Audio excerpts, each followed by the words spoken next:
Going live, going live, going live. Right, according to this, we are live. Hello, how is everyone today? How are we all doing? Please excuse me, I have a very horny quaffle on my shoulder and a pain in the bum Lyra on my head. Please let me know if you can actually hear what I'm saying, because I don't actually know if there's any input right now. I can mute myself. According to this, there is some sort of sound coming through, but please let me know if you actually can't hear me. This is our second ever live stream. Thank you very much for joining us, for anyone that is joining us today. Quaffle, quaffle, quaffle, horny, horny, horny, horny, horny, horny, horny madam. The joy of hormones and puberty. Anyway, where shall I get started? There's a lot to update you guys on in some way, shape, or form. Lyra had her first official bite the other day.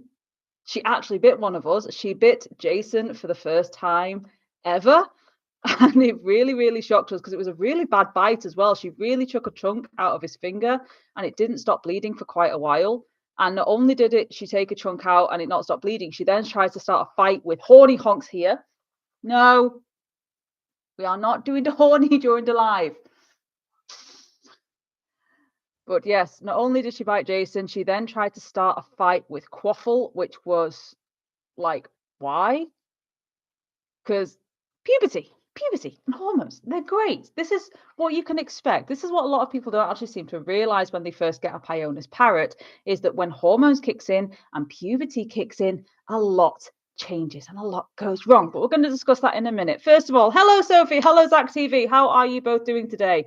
I hope you're both doing very, very well. For anyone that is watching and is interested, Bird Nerd Sophie is also doing a live session later today.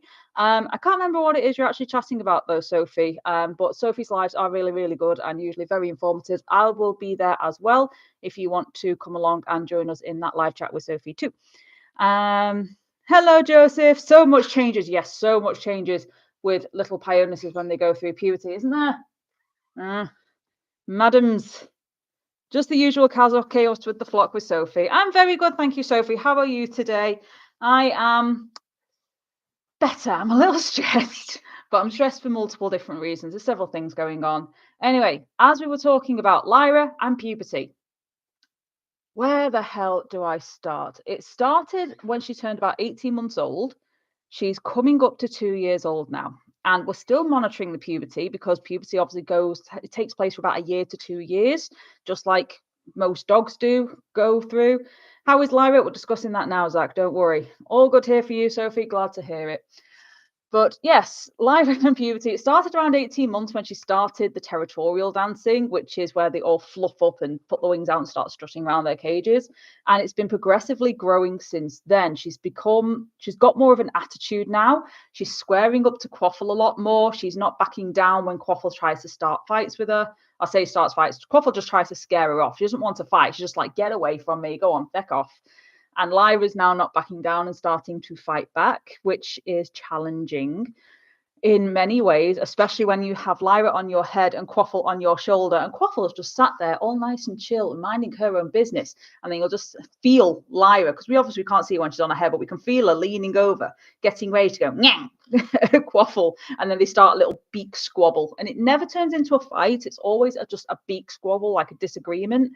But it is hilarious when it starts, and it is not fun because they do sometimes accidentally catch you instead of each other. And so you end up getting like bumps on the head or whacks to the head or scratches to the head where their claws are getting you, or a flap to the face as the wing hits you because they're unbalancing.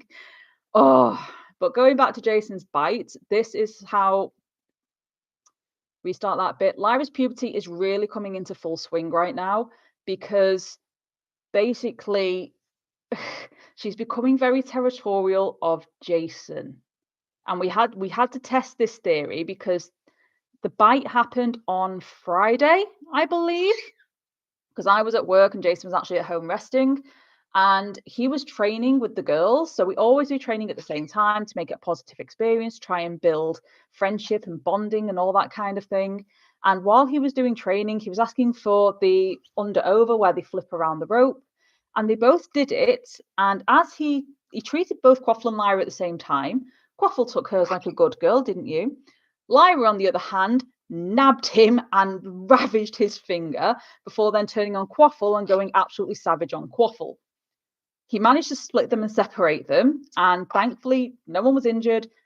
They didn't actually get into full fight. It was just a lot of noise and flapping and squaring up to each other, the other one trying to back down. It was a lot of that.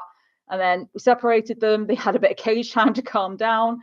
And then it happened almost again later that day when Lyra was on Jason's head and Quaffle, as I said, went to the shoulder. And Lyra suddenly started going for Quaffle again because she's like, get off my human. Rah, rah, rah.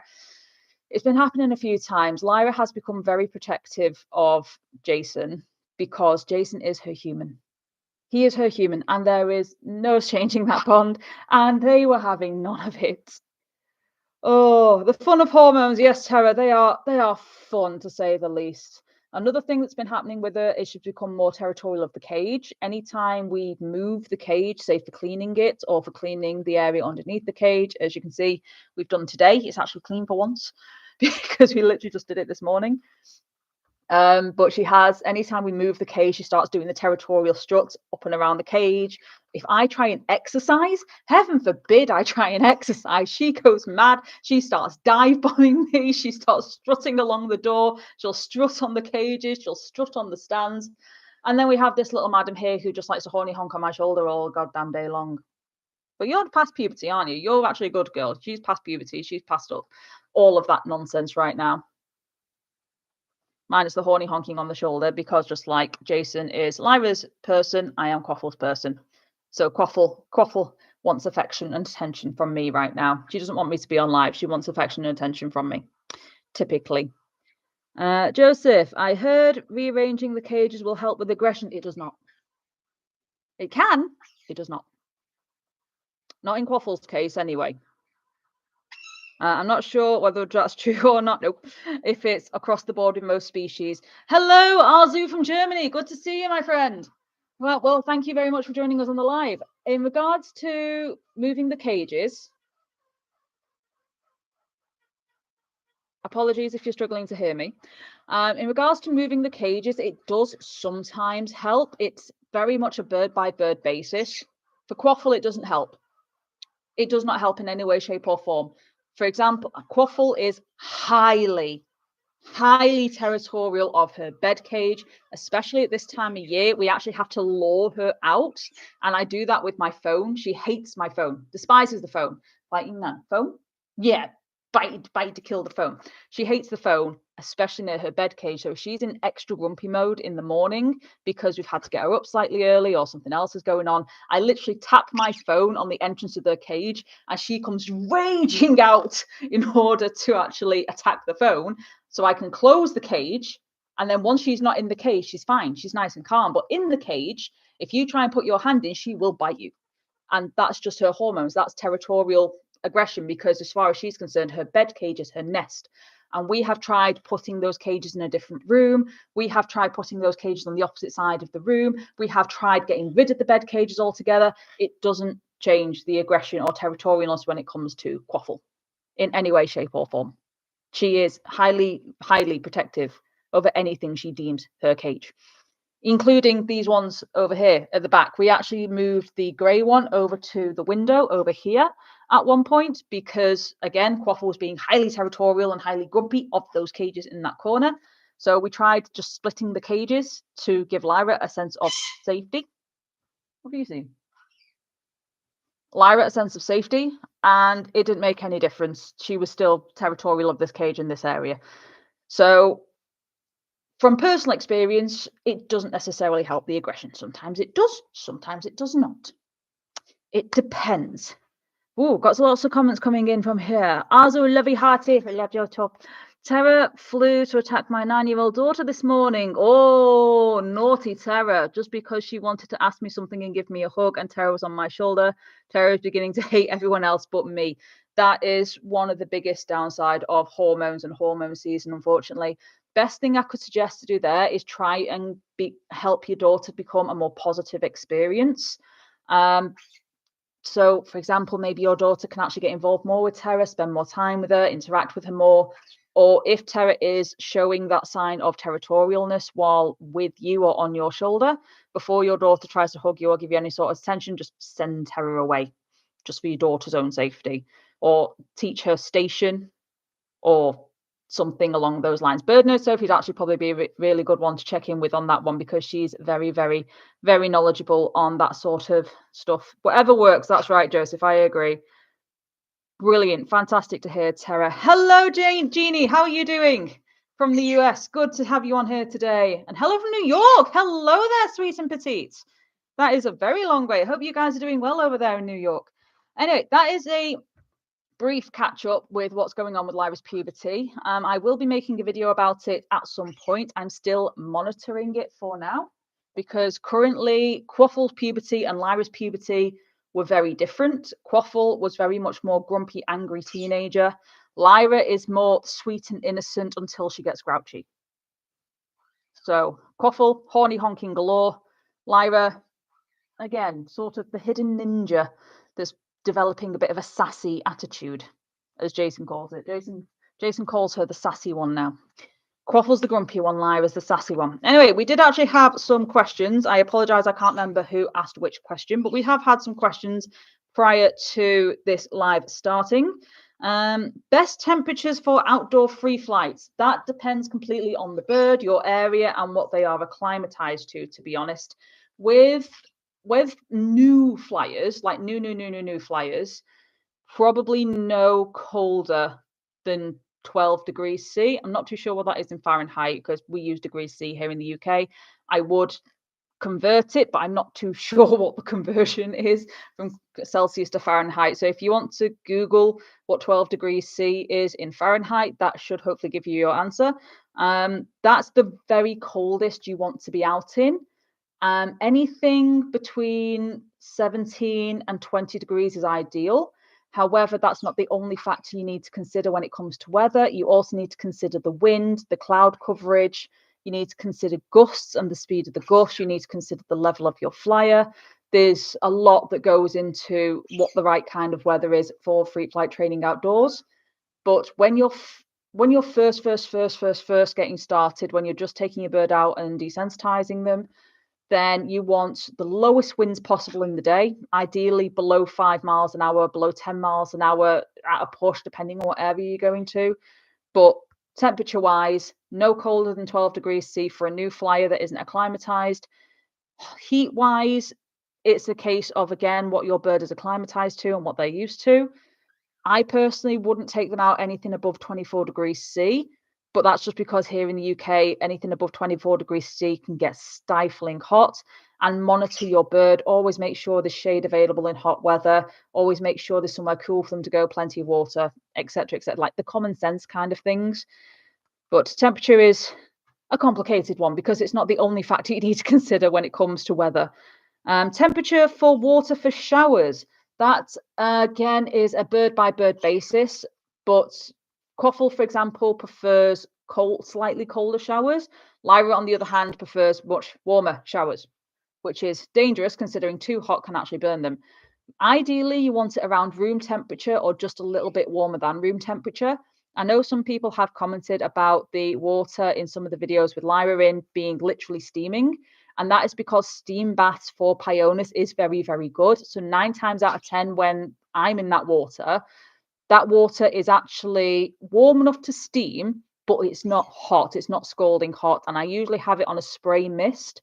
That spray mist automatically reduces the water temperature by about 3 or 4 degrees compared to what it's on, because it spreads the water out and it cools down faster. Lyra does prefer the water slightly warmer. Like, you'll see a lot of places saying room temperature or lukewarm, which is ideal for 99% of birds. Lyra is very much a hot water bather, but I won't let her ever go under the water completely. She usually lets my hair get wet, and then I sit with the water like on the back of my head, and she sits on my head and bathes herself on my head and the steam coming off the shower. It's very rare she actually puts her head directly under, but sometimes she does put her head under and then just does a quick shake if it's too hot, too cold. But ideally, room temperature or lukewarm or just ever so slightly warmer. Basically, you want to be able to put your hand in the water for a long period of time without your skin going red, ideally. Like, you don't want it to the point where it's literally warming your hand up and burning your hand. So it's very difficult because room temperature is different for every country. So what is room temperature for me might be about 4 or 5 degrees colder for what might be room temperature in Australia, as an example. So ideally room temperature water, or just ever so slightly warmer. Diet, what do my girls eat? We get this question a lot. We also get the question, like, are Pionus actually noisy? This is one of the things we're noticing with puberty. Quaffle through puberty, quiet. She only really screamed when she was overexcited. Lyra through puberty, screaming little monster.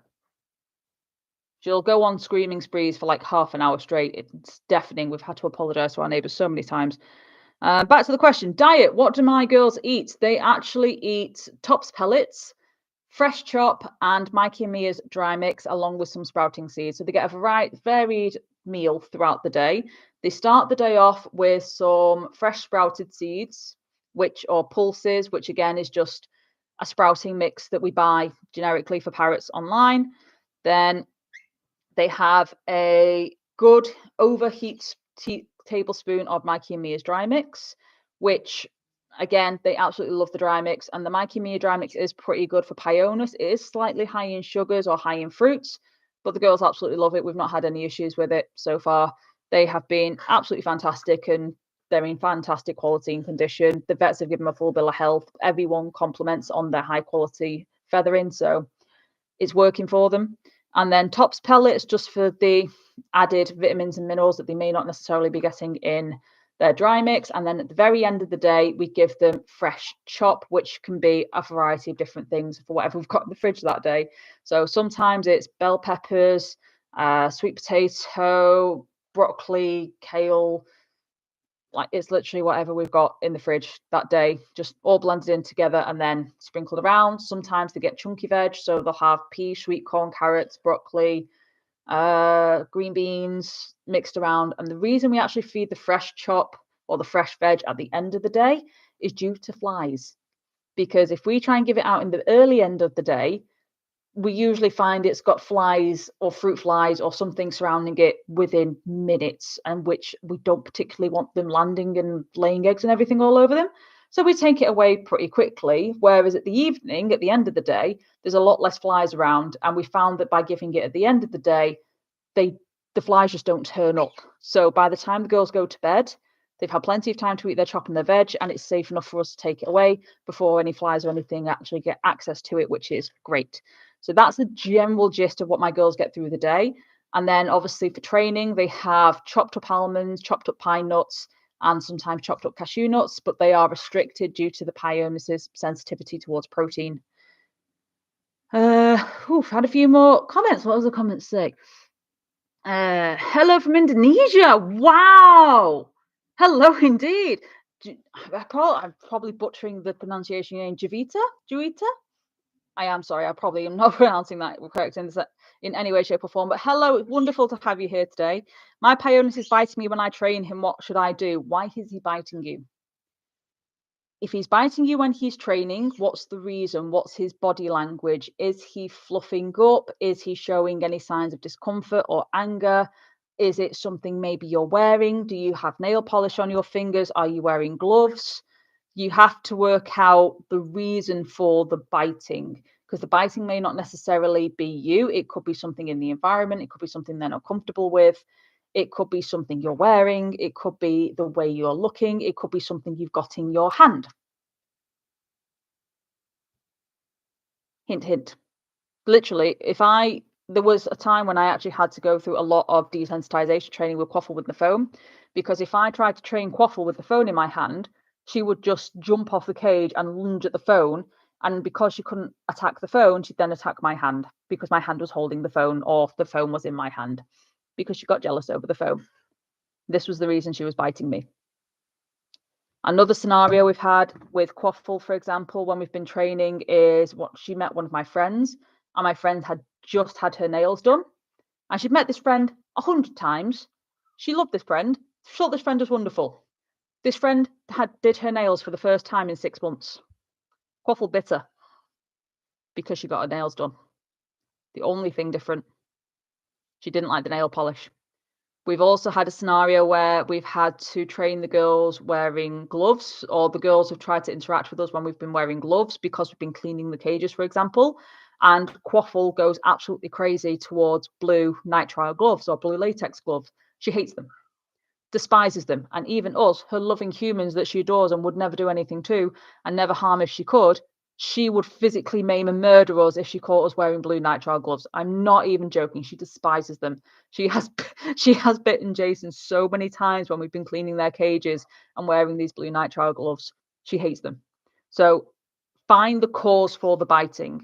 If you can work out what is causing the biting, you can then stop the biting. It's that simple. Find the cause of the bite. Stop the bite. Either I lost connection or you did. My part of Ohio isn't known for the best connection. Oh no, Joseph, I hope you're okay. I hope you're not losing connection too bad. I'm got actually really good strong Wi-Fi here. I've got the power cable plugged in. I've got internet cable tied up to my thing. So hopefully it's not me, but if anyone else is having the same issue, please let me know, because as far as I'm aware, nothing's going wrong, but I could be wrong. Let me know if there is something that's not quite right. Oh wow, I actually pronounced it correctly. Thank you, Dorita. I'm grateful. I'm glad I didn't butcher it. And good to know. Can we give Pionus Parrot strawberries? Yes, Pionus Parrots love strawberries. Quaffle would disagree. She thinks they are the bane of her life, but then she'll attack them, realize what they are, and then she'll love to nom on them. So strawberries are perfectly fine to give Pionus Parrots. Just be aware that obviously fruit are high in sugar, so I'd probably say no more than one a day, because too much sugar will result in hormonal activity. So the joys. The diet is a balancing act. The diet is a massive balancing act. My girl indeed hate the phone. See, it's a mutual thing. A lot of parrots do not like phones. Do you know why? Because we give phones a lot of attention and they get jealous over that attention. And it is true. Even Lyra's she doesn't hate the phone, but she has made note that we take a lot of time on the phone. And so she has started nomming on it anytime we're on it. She's not too happy with us for that. Zach TV, there's nothing. There must be something. It sounds daft, but there must be something. Even if it doesn't seem like nothing, there'll be something. There'll be something that's bothering them. It could even be that they just don't like you as an individual and they want to be trained by someone else. For example, even though they're not Pionus, my friends Fruity Flock are actually coming through something quite similar. Their oldest bird, Mango, has a bond with the male of the Fruity Flock. So he's very, very much attached to him. And he will do anything for the male human. Absolutely anything. Loves him to pieces. He'll cuddle him, he'll sit on him, he'll snuggle against him, everything. He'll train for him till the world end. If the female friend tries to do anything with him, he will bite her and he will savage her because she is not the male human, because she's not his preferred human. They still try and work through it. They still try and push through it. But sometimes it's because you're not that bird's preferred human. They're just in a grump because they want their preferred human. There will be something. There's no such thing as a bird biting for no reason. They bite from fear. They bite from defense. They bite from anger. 9 times out of 10, there's something causing that fear, defense, or anger. So if you can find the source of the bite, or you can find the cause of the anger or the emotion, you'll be able to stop the bite. Another thing is to watch their body language. Their body language will give away when they're not in a good mood. For example, Quaffle fluffs up. Like they literally fluff up like spiky porcupines, and they'll literally sit there with their beak half open, like getting ready to bite. They give the biggest warning. Sometimes it can only be a second.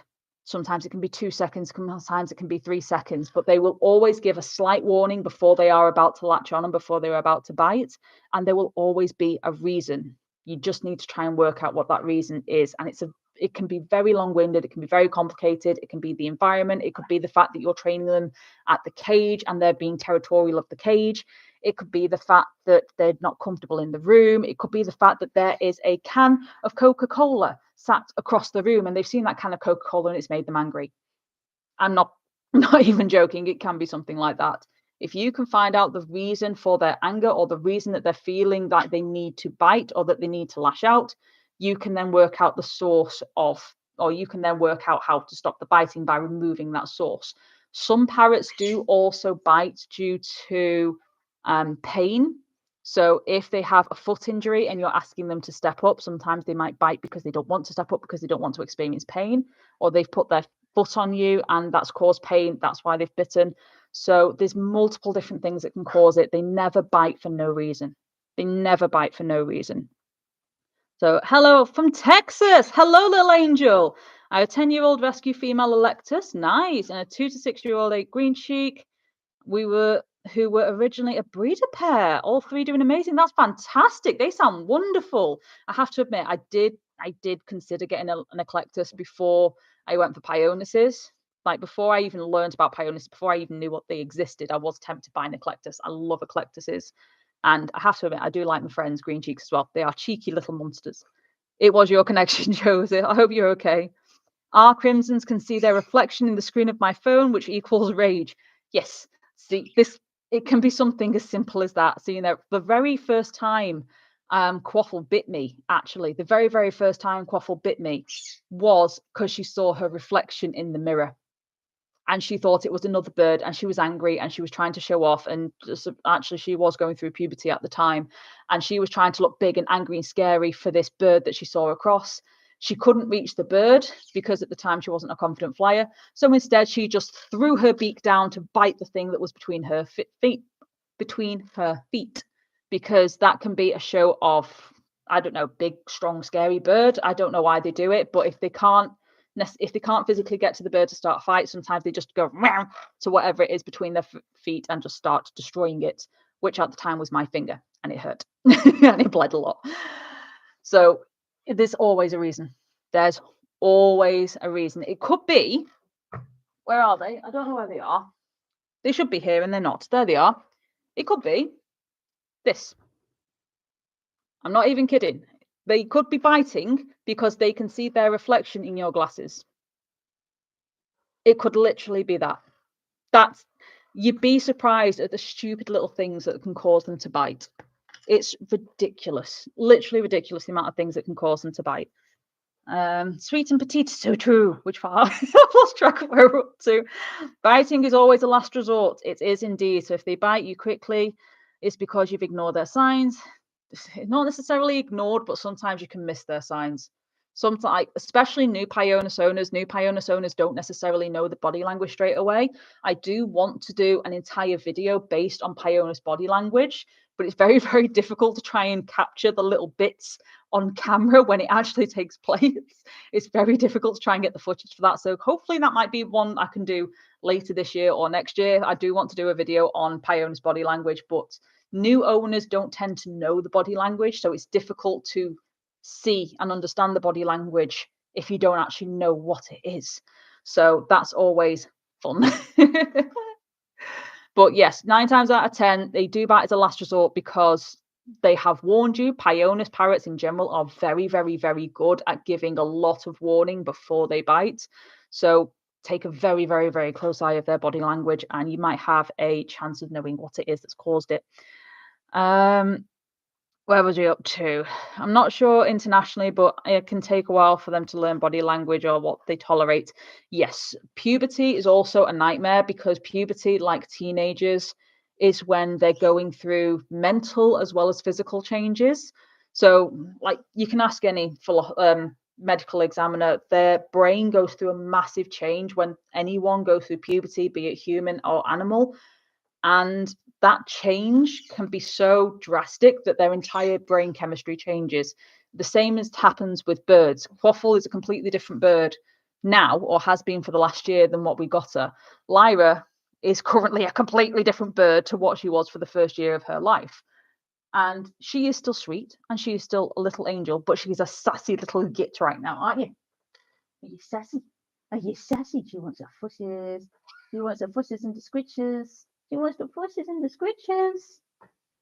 So again, that was a good example of, yeah, no, there's the sass. There's the sass. There's the sass. It's like, you fussed me wrong. You fussed me wrong, so I am going to have a paddock. Am I right? Am I right? Yeah. She's a lot more mouthy than she used to be. She play fights a lot more than she used to. So they do go through quite a big change. And during puberty, especially, their likes and dislikes change. They get more confident. They get more willing to fight instead of flight, especially Pionus, especially Whitecaps, that's for certain. So in that scenario, it is difficult because what they liked one day or what they didn't mind one day might now be their sworn enemy. For example, for Quaffle, it was fruit. For a while, she liked fruit. Fruit was not an issue. And then suddenly she started hating fruit and literally attacked it anytime I tried to put it near her. It was very weird. So it happens. It's like something that didn't bother them one day can suddenly bother them the next. And then that'll suddenly become a dislike that you then need to desensitize them to, which is just a pain in the bum. But this is one of the joys of owning parrots. Yay for parrot ownership. Oh dear. Good girl. I know what you're screaming at. What you're screaming at? What you're screaming at? What's the matter? What? Please excuse me a moment. Another joy of parrot ownership is you are demanding of fusses any and all times when parrots are required to have fusses. Yeah. Any and all times parrots need fusses, they must get fusses. What else we got going on? Where did you do your own training about parrots? I follow online courses, hoping to go to an academy before parrot behavior. Nice. No, perfectly fine, Sarah. That's absolutely like your English is completely fine. I actually really, really like that. A lot of my knowledge I actually got myself. I went to parrot events and seminars.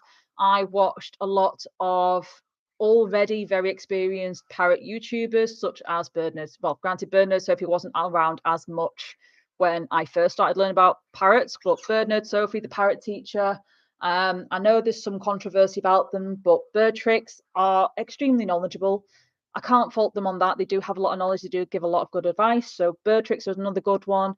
There's about 30 or 40 parrot channels now on YouTube for general parrot care, and some of them can be a bit funny, but there are others that do give very, very, very, very, very, very good advice, and those are the ones to watch out for. So like I said, Bird Nerd Sophie, the parrot teacher, Bird Tricks, Flock Talk is another one. Is it Flock Talk or Flock Tales?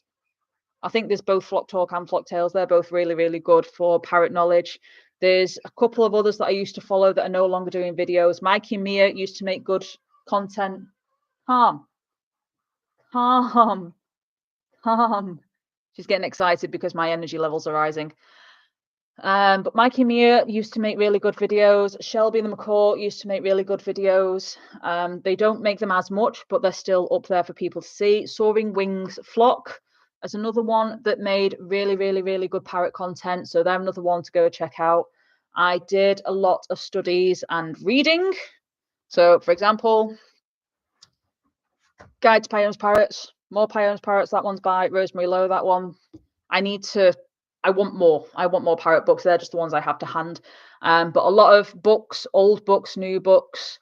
I don't really trust too many online websites because, as I think I went through it in my Pionus behavior video, a lot of online websites aren't necessarily accurate. They're more interested in trying to sell you the bird or trying to sell you the idea of living with a bird and don't necessarily cover all the negatives and realities.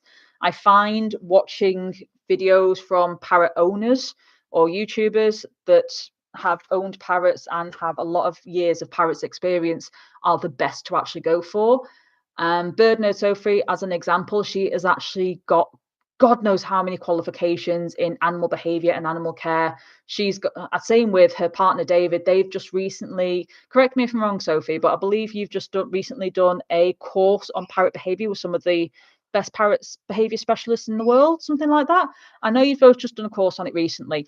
But Bird Nerd Sophie is a fantastic one, and the parrot teacher is another fantastic one to go check out for general parrot care. Again, Pionus Parrots. This book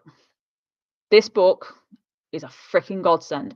There is more information in this one book than a lifetime of online information. I swear to God, it's the best book ever written about Pionus Parrot. And this book is 20 years old. This book is 20 years old, and it is still the most up-to-date book and information when it comes to Pionus Parrot care. That's how little research has been done on them in the past 20 years. This 20-year-old book is still the most up-to-date piece of information we have on Pionus parrots. There has been a lot of books that have come out since, but a lot of the books I've read that have come out since, and a lot of some of the ones that I've seen from friends who are far more experienced parrot owners than I. That was another place I've done my research from, is I spoke to multiple parrot owners.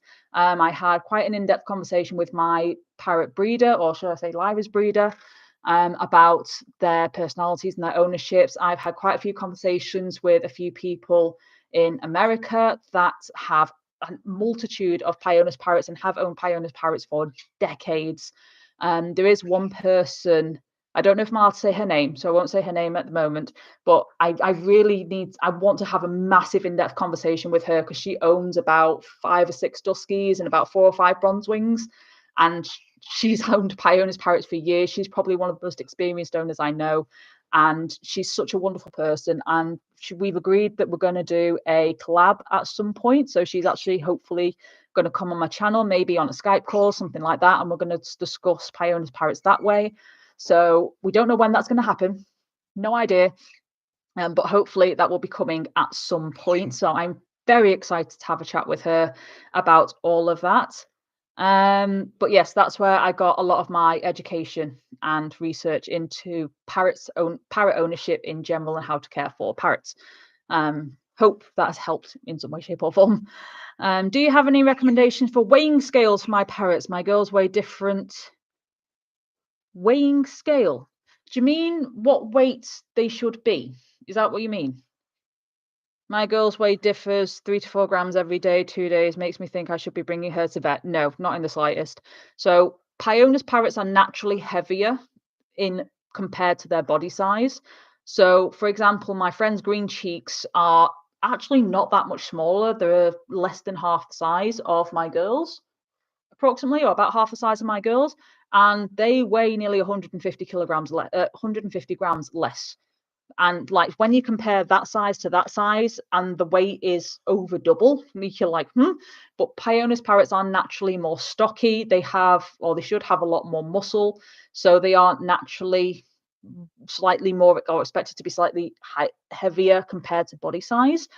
But if a parrot's weight is fluctuating by approximately 5 grams or within a 10-gram spectrum on a regular basis, then it's not something to worry about. Quaffle, as an example, fluctuates between 190 and 195. That's like her normal range, is anywhere between, she doesn't have a set weight. She does not have a set weight, and neither do we humans, let's be honest. How often does our weight fluctuate, especially us women, as we go through our lady things? But our weight fluctuates. It's normal. It depends on what we eat. It depends on how much water we've had. So it's normal for their weight to fluctuate. If it's fluctuating between about 5 to 6 grams, that's perfectly normal. It's going to depend completely on what they ate that day, how much they pooed the day before, etc., etc. If it is 10 grams or more and it is just constantly on a downward slope, then yes, definitely get them to a vet without a doubt. But 5 to 6 gram fluctuation, completely fine. So like I said, Quaffle sits between 190 to 195. She doesn't have a set weight. Sometimes she is as low as 190. If we've had a very, very, very big fly day, it can drop down to about 189, 188. Lyra sits around 210. Sometimes she goes down to 205. Sometimes she goes up to 215. Again, depending if we've been on a big fly or depending on whether or not we've had more of a lazy day.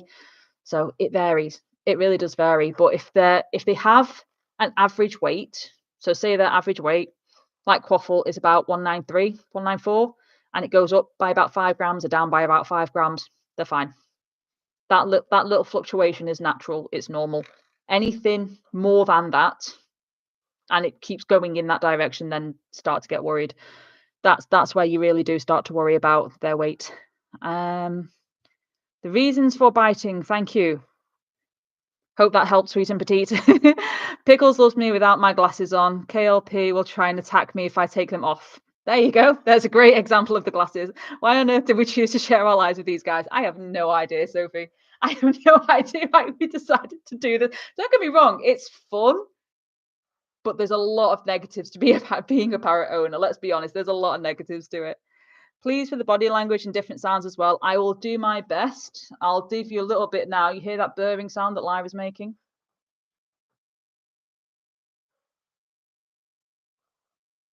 That's a warning call. That's, I see something.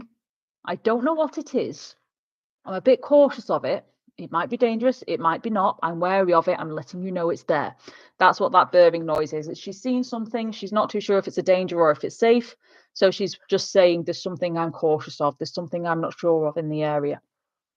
And obviously the noise you was hearing me complaining about Quaffle earlier, those are horny or excited honks. It can be one or the other.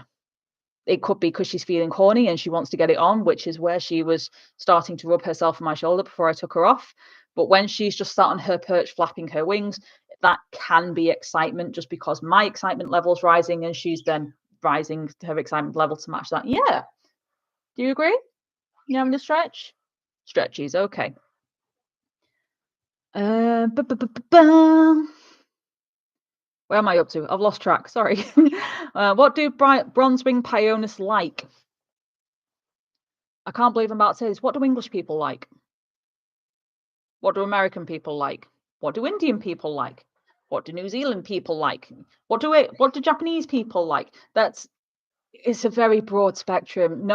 No bird likes or dislikes the same thing. They are all unique, wonderful individuals, and they all have their own personalities. They all have their own likes and dislikes. There is no preference either way for the general stereotype.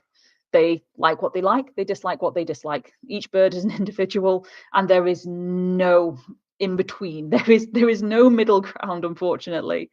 How long does puberty last for, both in years and seasonally? Good question.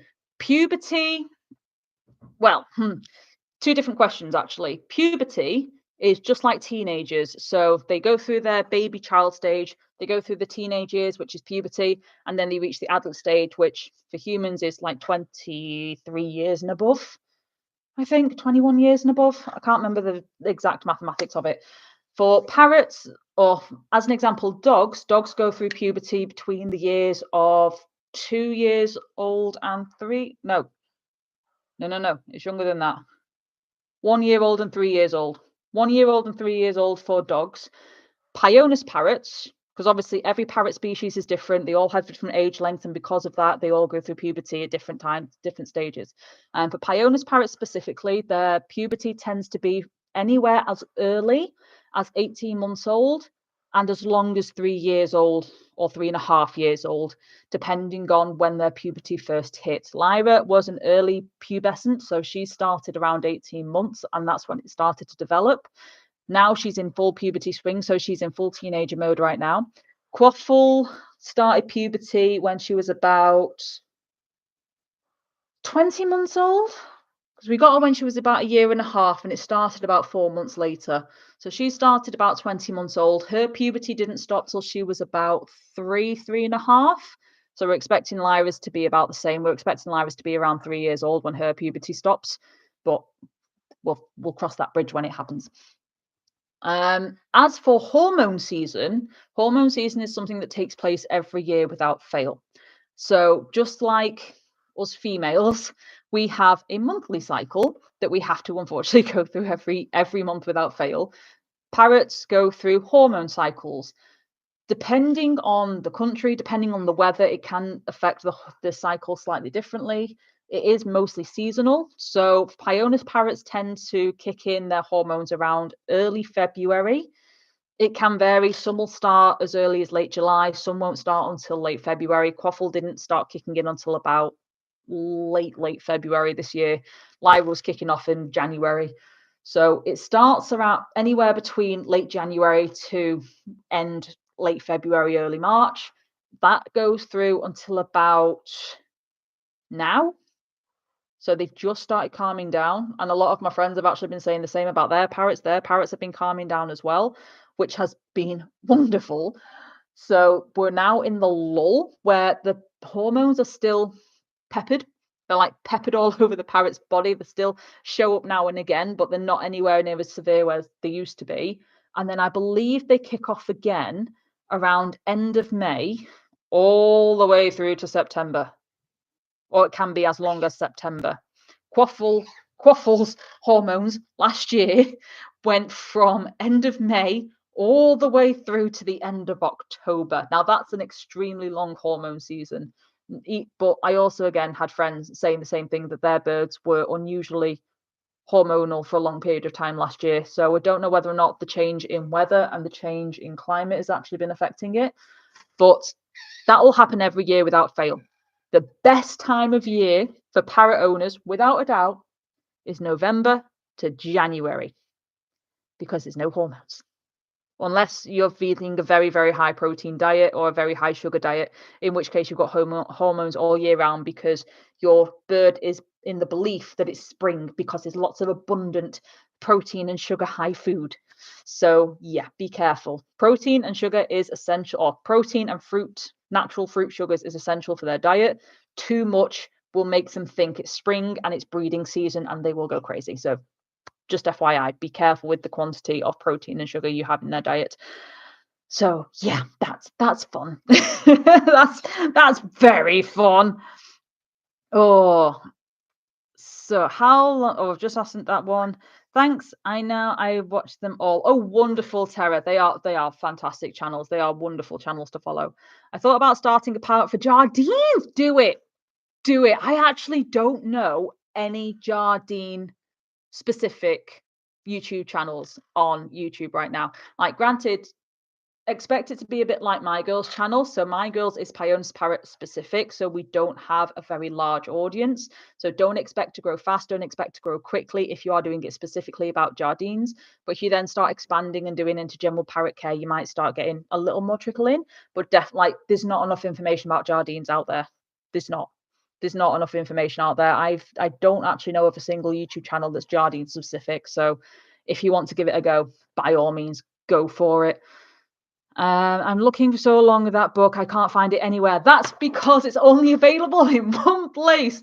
So Tara is on about this book, the Practical Pioneers Volume 1. I had to get this shipped in from America. I live in the UK. Do you have any idea how much this book cost me? Nearly 70 quid. Not even joking. It cost me nearly 70 quid. There's only one place you can get it from. I'll add it to the comments right now. One moment. And you're not going to believe me when I say this, but the website hasn't been updated since 2006. So please keep in mind that it looks like it's from the 1990s. It's a very old website. However, the website is by the owner or the writer, Russ Shade. So I've just shared it into the chat now. I think I can pin it. Let me try and, or at least I would be able to pin it if it actually stopped showing me the heart. Pin message. There we go. Hopefully you'll be able to see that pinned at the top now. But yes, this book, I've just shared the link to actually the website where you can buy it from. That is the website that is owned by Russ Shade, who wrote this book. If you actually contact him directly, if it is an international shipping you need, so if you're not in America, email him through the email link that's available on there, and he will actually be able to give you a quote for shipping. Like I said, this cost me 70 quid. This was not a cheap book. I think it was like, the book itself was like 20, maybe 30 pounds, and I had to pay 40 pounds plus for shipping. That's how, like, it's not a cheap book, but it is worth every single penny. And because it is the owner that ships them out himself, every penny goes back towards him and the Pionus Parrot Research Foundation, which the Pionus Parrot Research Foundation has been so slow recently because there's just not been any funding for it. So the more we can support it, the more research they can do, and the more information we can actually get on Pionus Parrots. So I'm not sponsored. I'm not sponsored by this. It's just, I love that book. It is amazing. It is by far one of the best books you can get. So if you have the money available to invest in it, invest in it. It is worth every single penny. It really is.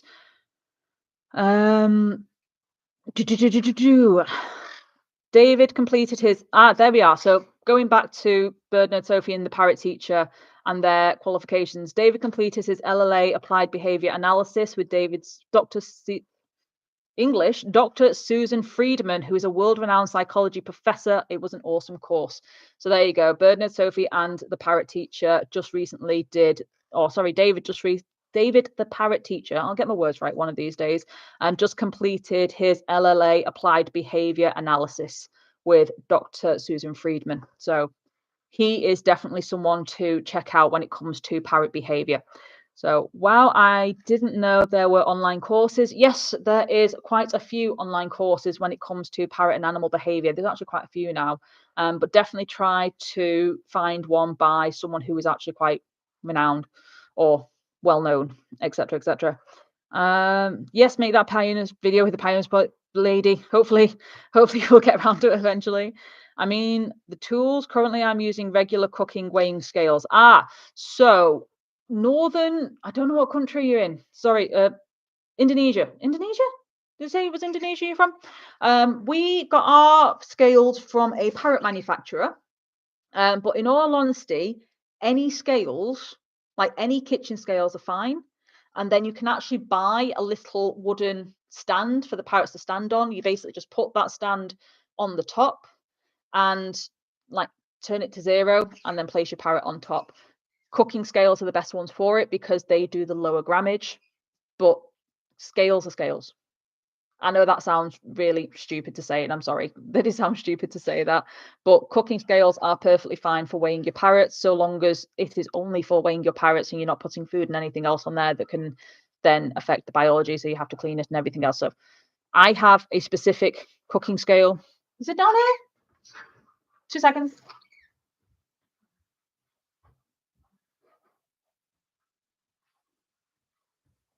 So for example, this is actually the scale that we use for our girls. It needs cleaning, I'm not going to lie.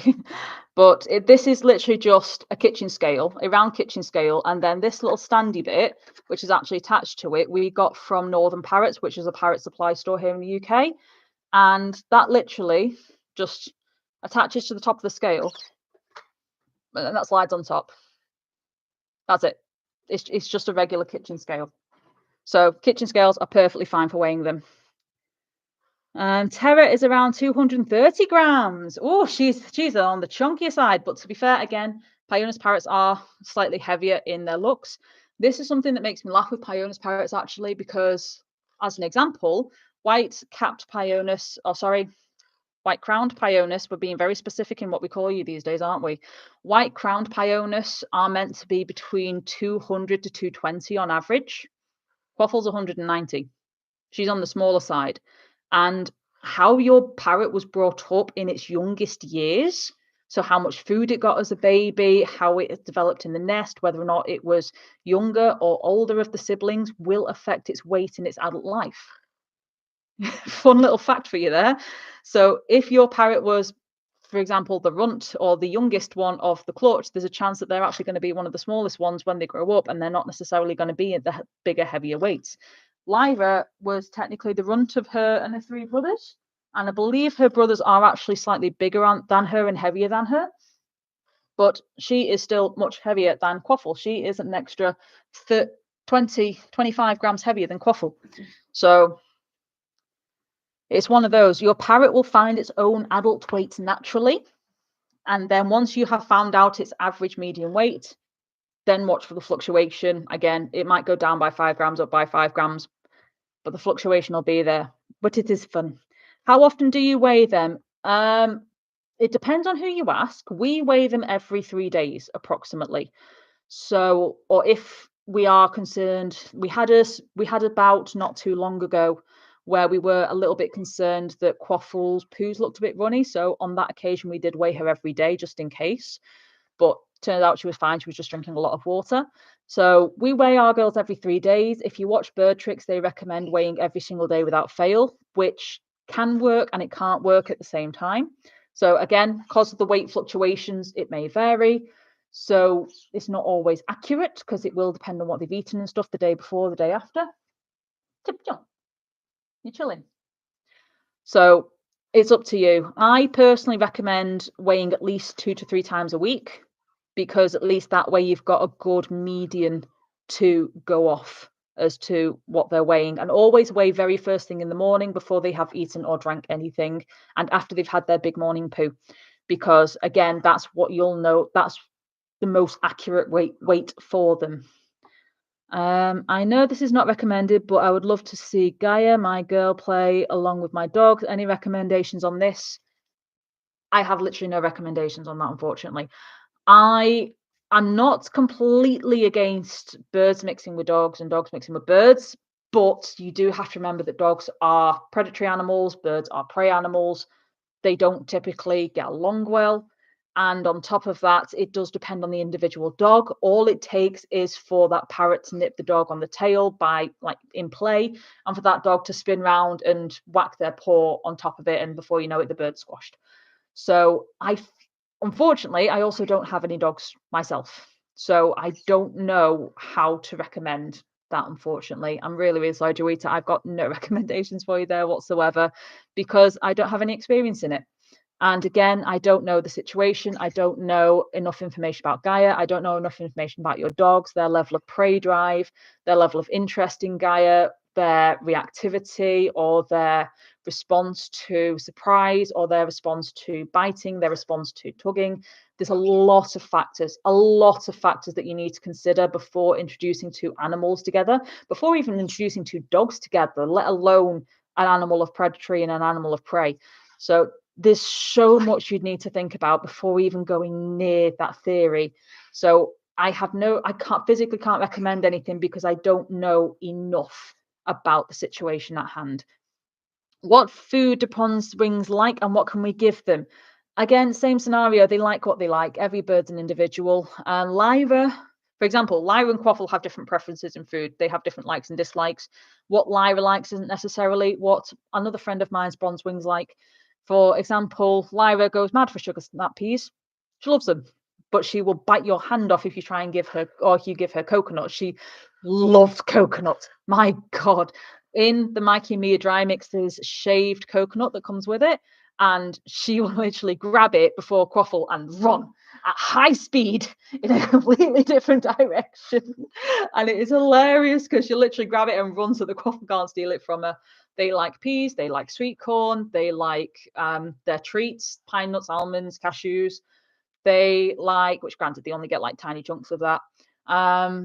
Pea, sweet corn, they like strawberries, they like banana, they like apples, they like the broccoli. The list is endless. With any parrot, it's a case of try and test different things and see what they like, see what they prefer, and just experiment with that. I think it's so important how honest you are about your whole experiences. Thank you. It will be wonderful and unnaturally challenging. The full reality of bringing a bird into your life is so important. It really is.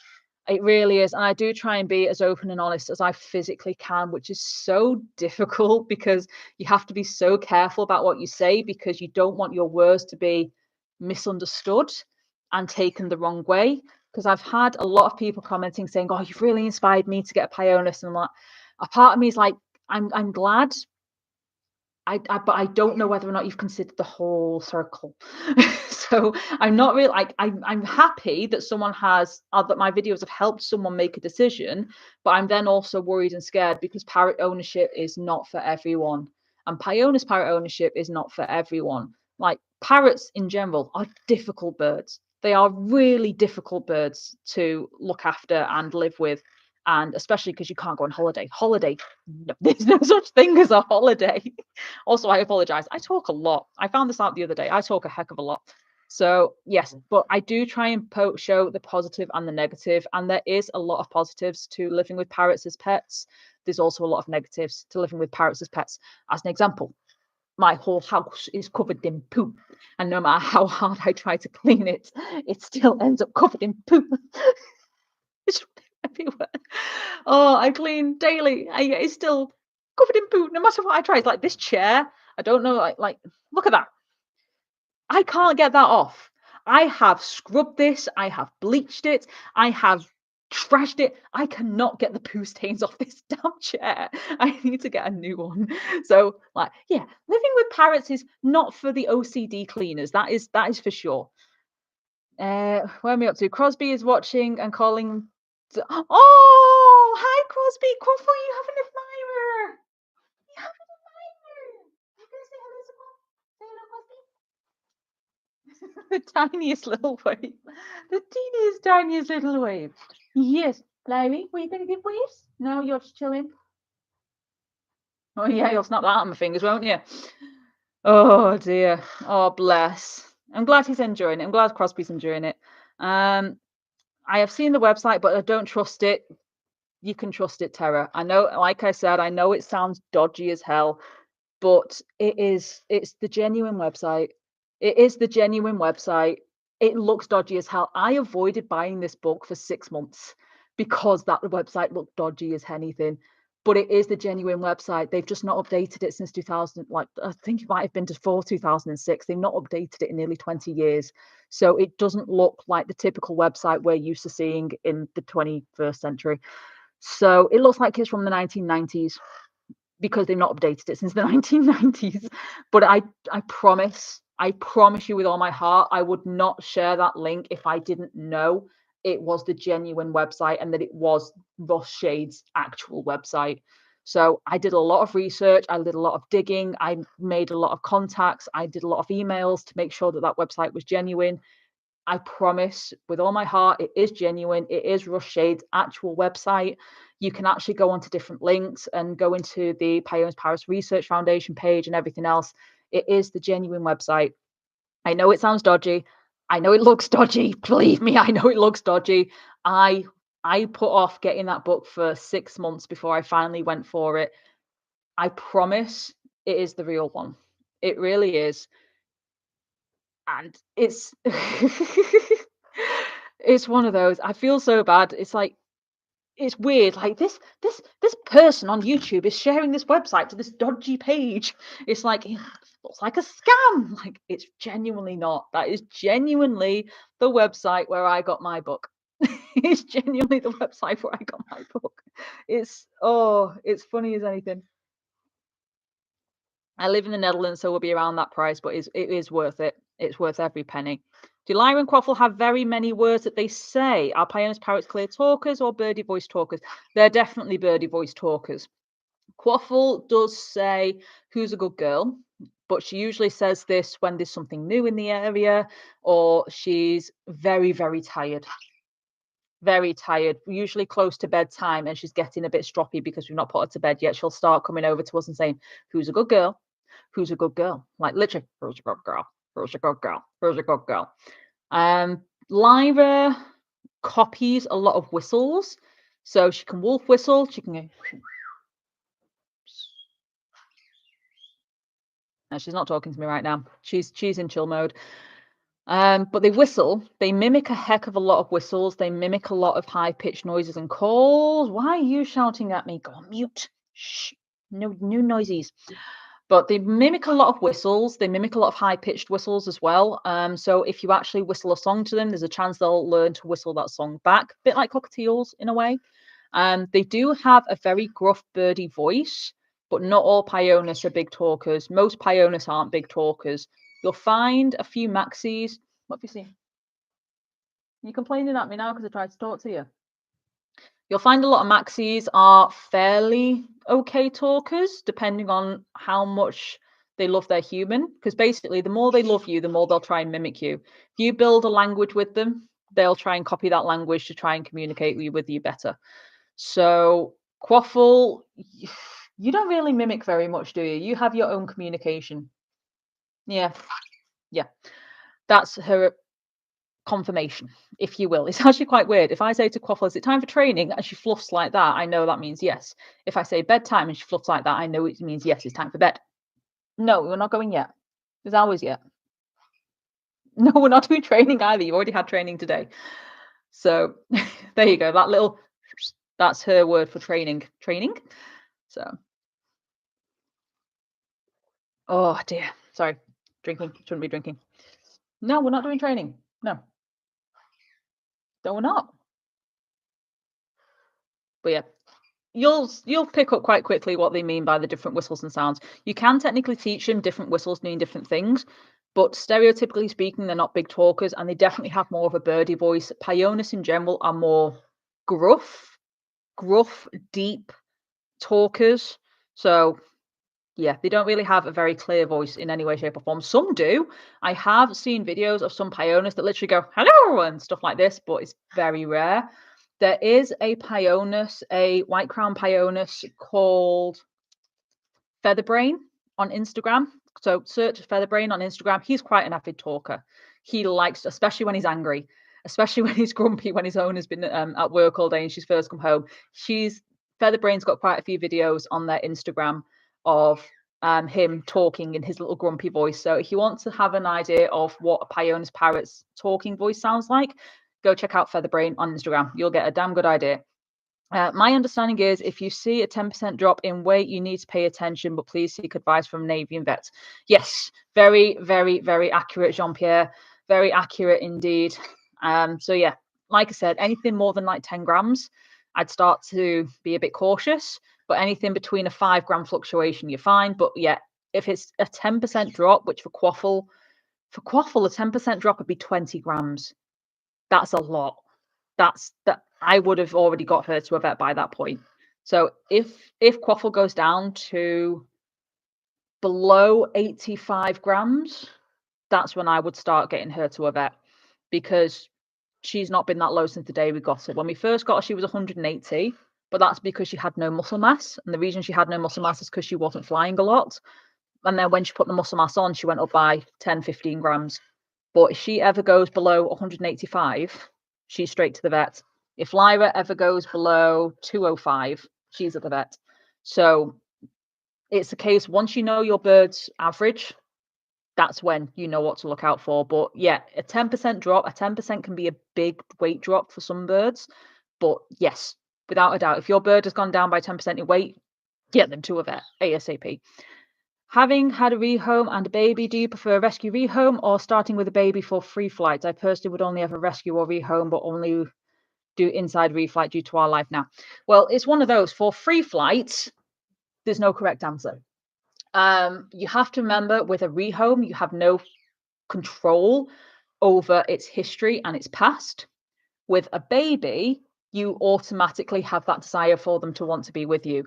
Lyra's recall training started from day one, and she has been far easier to free flight train because of that, because all I had to do was have her baby food, because she regressed. If you have watched our vlogs, you know that she regressed, so we had to give her baby formula for the first few weeks.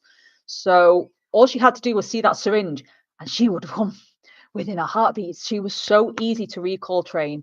The hardest part with the baby, though, is teaching them their flight skills. So descent, ascent, you have to teach them to fly around corners, blind recalls, you have to teach them to fly in different atmospheres, like different challenges. The hardest thing with a baby is actually desensitization, because they're scared of everything. Lyra still struggles with desensitization even now. Even though we practice desensitization every single day without fail, she still gets very nervous outside for the first 20 minutes or so.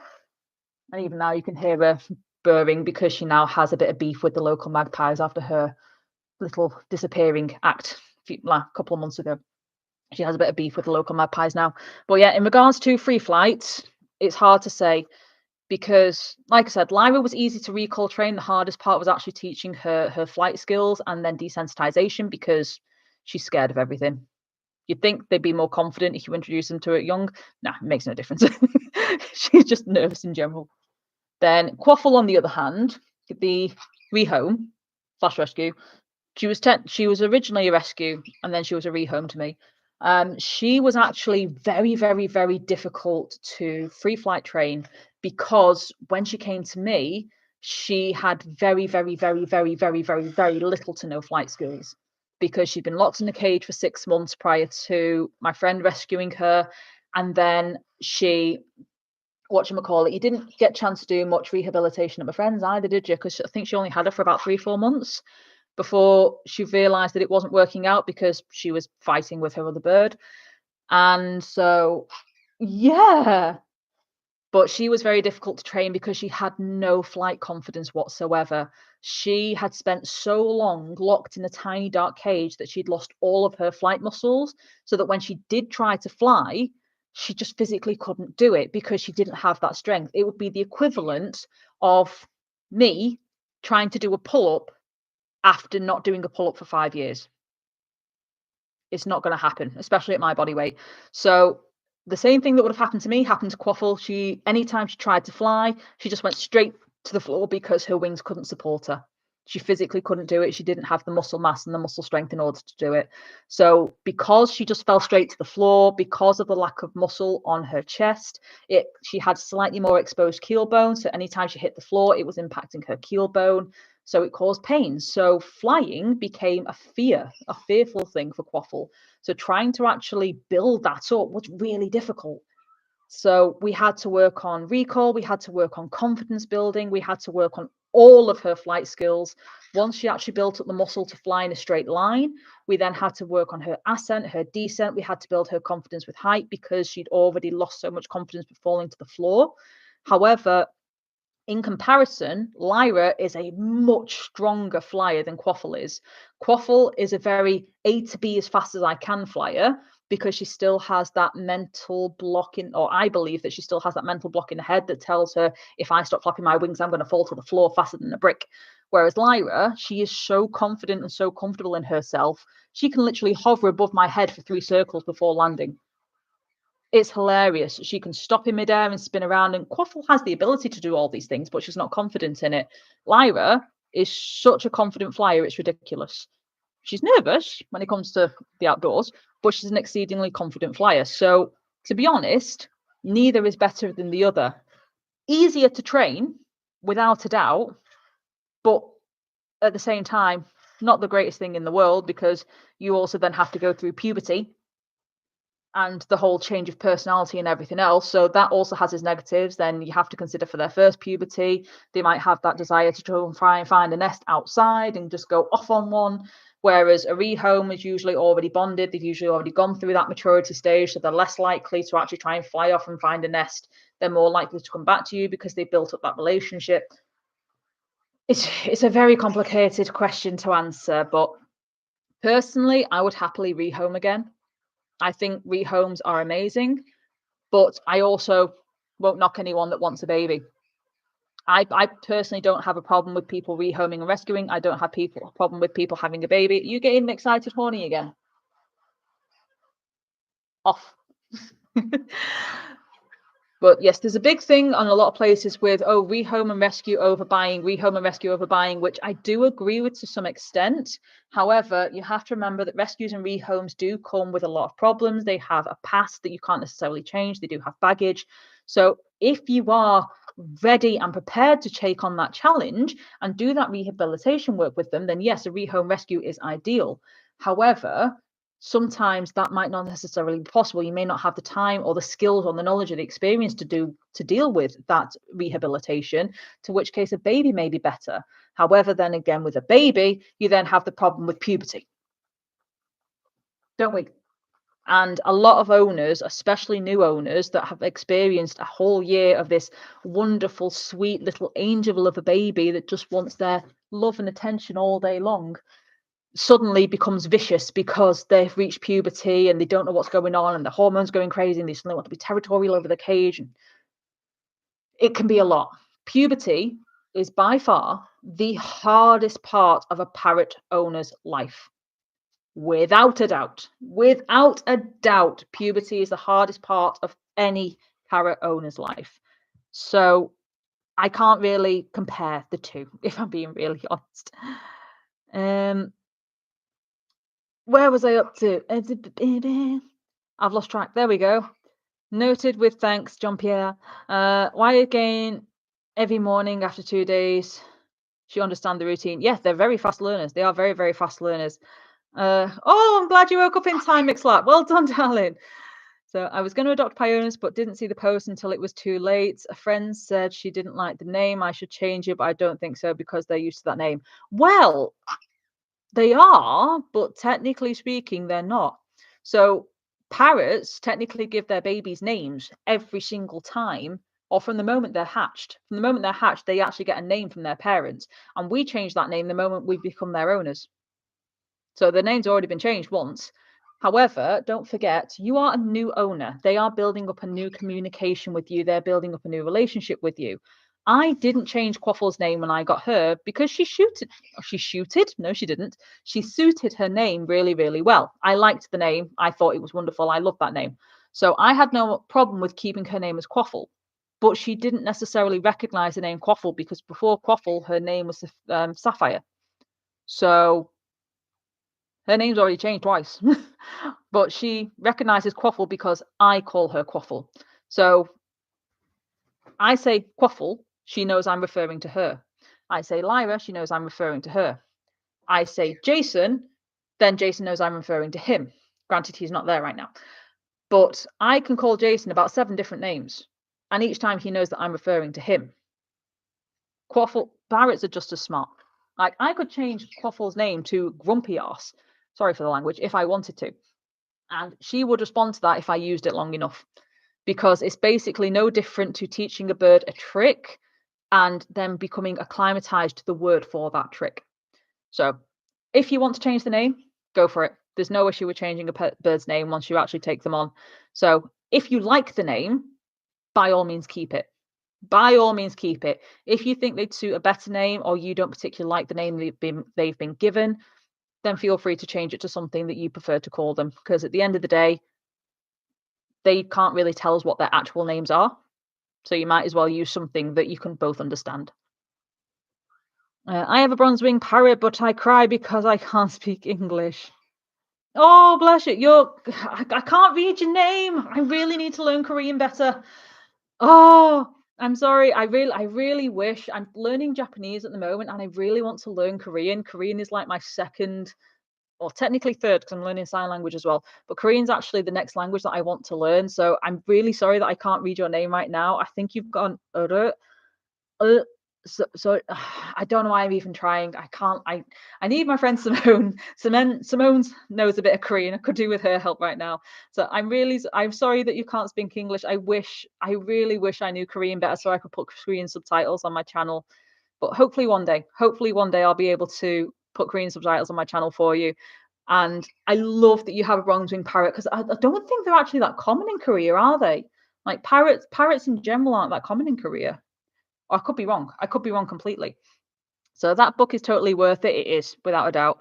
Got mine from a used book website. It wasn't inexpensive, but worth every penny. Yeah, you'll find quite a few people actually get the book or import the book and then sell it on and then make money by selling it on, which means it's never cheap. It's always about 100 quid if you want to do it that way, but it's easier than getting it imported from America. My understanding is that some birds, if you get unlimited time and access out of the cage, will start to see the whole world as home and theirs and be terrified. Yeah. Yeah.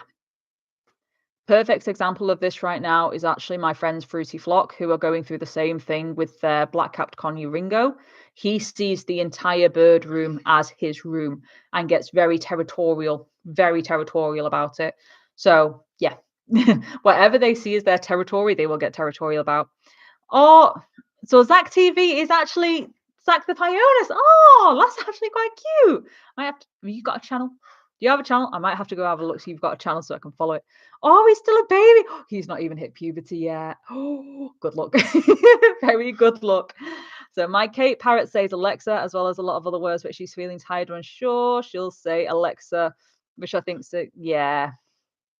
Like I said, Quaffle does the same. She comes over to me and goes, "Who's a good girl?" whenever she wants bedtime if I'm taking too long to put her to bed. Put cardboard under the tea stand. Yeah, you can do that as well, to be fair. That's another way to do it. We have tried that. The girls just eat it. It doesn't last very long. In my area, someone got a budgie. All right. How smart they are. 2 months later, she got a puppy because the bird is just happy. Yeah. Yeah, I get it. I get it. I get it completely. I've lost track of the amount of people that have ended up getting birds, or people I know personally that have ended up getting budgies and conures because they saw my birds. I'm like, oh, I'd love a bird. And I try to give them advice and help, and told them they can come to me anytime with questions. And I've had several questions from them, and they've ended up getting rid of the bird within 3 or 4 months, or they've ended up going for a dog or a cat because they can interact with it better and it takes less hassle. I'm like, why did you get a bird in the first place? Just because you saw someone else have it and thought it was good? Why didn't you do the research and check to see whether or not you could actually put up with owning a bird first? It happens, sadly, a lot. Female Alexis has at least 400 words. 400! That's amazing. Oh, that's amazing, little Angel Farm. That is a very impressive Alexis. Chirping in his cage and a puppy is smarter. Yeah. Fun and trainable. I now really encourage. Yeah. Once you've had a parrot for long enough, you soon stop trying to encourage. You very quickly stop encouraging people from getting birds. It's like a puppy is smarter, fun, and trainable. I would choose a budgie over a puppy any day. Puppies are hard work. Budgies are a lot less hard work than puppies. They're still hard work, but they're a lot less hard work than puppies. But yeah, parrots are not fun or smart or trainable. They're smarter than dogs. They're definitely more trainable than dogs. And they're definitely more fun than dogs, depending on your opinion of fun. Is that my cat outside or a different cat outside? I can't tell. Can you teach me how to train my parrot to fly? I personally cannot train you, but the people I do recommend for training is soaring wings training. They're based here in Scotland. They're based in the UK. They're here in Scotland. I say here in Scotland. I'm not even in Scotland. I'm in England. But they're based in Scotland, and they actually helped me teach my girls to free fly. So I highly recommend soaring wings flock or soaring wings training to anyone who wants to learn to free fly smaller birds or small to medium birds. They have been wonderful, wonderful help for me. So I unfortunately don't feel that I'm experienced enough or knowledgeable enough to actually help others learn to free fly just yet. One day, maybe. And even then, I'd probably stick it to Pionus because I only know Pionus well. But yes, if you want to learn how to free fly, if you just want to teach your parrot to fly, I could easily do a how-to guide on how to teach your parrot to start recall training, because recall training is essentially teaching your parrot how to fly. If you want to learn how to free fly or fly outside, there's a lot that goes into it. So definitely give soaring wings training a look. I have to hop off. Love your channel. Oh, thank you, Joseph. I'm sorry I didn't get a chance to say goodbye. Look forward to the next upload. Hopefully it won't be too far away. Oh, I'm hoping it won't be too far away, but we'll see. Have a wonderful day to you too, Joseph. How's it been in the UK in terms of coronavirus? I'm unsure if it's more prevalent in the USA. I think it is more prevalent in the USA. We don't have many cases of it that I know of here in the UK, especially not in pet parrots. There has been a couple of breeders that have been having a few problems with coronavirus recently, but it's really hard to test for because there's so many different strains of it. And the birds, like there are some birds that can be carriers of it, but not necessarily show the symptoms, and it might not necessarily turn up in tests. It's a very complicated virus. But as far as I'm aware, in pet parrots, it's not too bad. And even in the wild birds, there's not that much of it going around that I know of. I could be wrong on that, but to my knowledge, there's not much of it going around. Where's Jason? He's at work. He has a job. He has a job to do and he has to go to work. So I hope I'm not out of line here. All questions are welcome or all comments are welcome. I found that these 3 sites helpful and full of information. No, you're definitely not out of line. By all means, go for it. Phoenix Landing Foundation, Pamela Cart CBC, YouTube, Lift for Company Official. Yep. So again, not being out of line in the slightest, John Pierre. At the end of the day, there's nothing wrong with trying to help people. English. There's nothing wrong with trying to help people find information and get information and do their own research. So by all means, indeed, go check out those websites that Jean Pierre's actually recommended, without a doubt. Zach TV is the parrot name. Oh, very cool. I don't know why. It reminds me of Mike TV from Charlie and the Chocolate Factory. Watch all your videos. Oh, thank you. Along with Stella and Charlie's videos. Oh, Stella and Charlie's videos are fantastic, aren't they? I've had parrots many years after the unexpected passing of my feather baby.